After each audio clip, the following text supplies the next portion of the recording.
Ստամբուլում բախումներ են, թուրքական Լեման երգիծական ամսագրի 4 աշխատակիցներ ձերբակալվել են։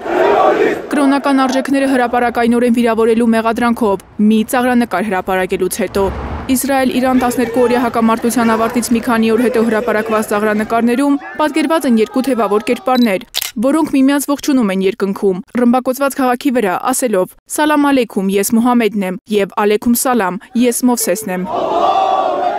Թուրքիայի իրավապահ մարմինները վստահ են, որ ամսագիրը ծաղրել է Մուհամեդ մարգարեին։ Լեմանի խմբագրակազմը հերքել է մեղադրանքը, պնդելով, թե ծաղրանկարում Մուհամեդը չէ։ Այս ծաղրանկարը Մուհամեդ մարգարեի ծաղրանկարը չէ։ Աշխատանքում Իսրայելի ռմբակոծությունների ժամանակ զոհված մի մուսուլման է, որի անունը պայմանական Մուհամեդ է դրված։ Իսլամական աշխարհում ավելի քան 200 միլիոն մարդ կրում է Մուհամեդ անունը։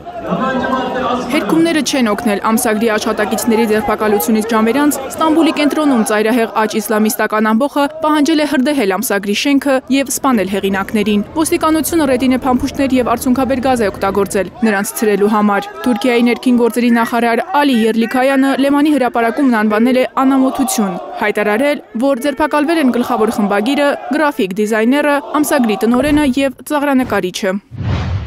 Ես դատապարտում եմ նրանց, ովքեր փորձում են ծաղրել մեր մարգարեին։ Այդ նողկալի նկարի հեղինակը ձերբակալված է։ Կրկնում եմ, այս անամոթ մարդիկ պատասխանատվության կենթարկվեն օրենքի ամբողջ խստությամբ։ Ալի Եռլիքայանի հրապարակած տեսանյութում երևում է, ինչպես են ոստիկանները հատակին պառկեցնելով ձեռնաշղթաներ հագցնում ամսագրի աշխատողներին, հետո ստիպում ոտաբոբիկ քայլել դեպի ոստիկանական մեքենաներ։ Ամսագրի չձերբակալված աշխատակիցները պատմել են, որ շենք մտնելու պահին ոստիկանները սպառնացել են սպանել իրենց, շարիաթի օրենքներ մեջ բերելով։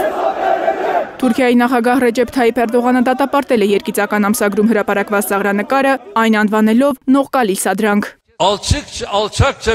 Անընդունելի է, որ որոշ անբարոյական մարդիկ, որոնք զուրկ են այս ազգի արժեքներից, անպարկեշտ են ու անհարգալից են վերաբերվում Ալլահի առաքյալին։ Սա հստակ սադրանք է հումորի քողի տակ։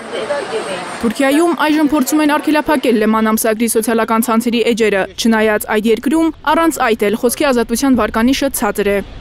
Ըստ լրագրողներ առանց սահմանների կազմակերպության անցած տարվա զեկույցի, մամուլի ազատության ինդեքսով Թուրքիան 180 երկրների շարքում 158-րդն է։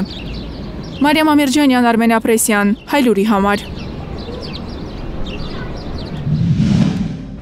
Հայաստանում ու աշխարհում տեղի ունեցող իրադարձությունների մասին առաջինն իմանալու համար բաժանորդագրվեք մեր ալիքին, սեղմեք զանգակը, որ բաց չթողնեք ամենահրատապը, կարևորն ու հետաքրքիրը։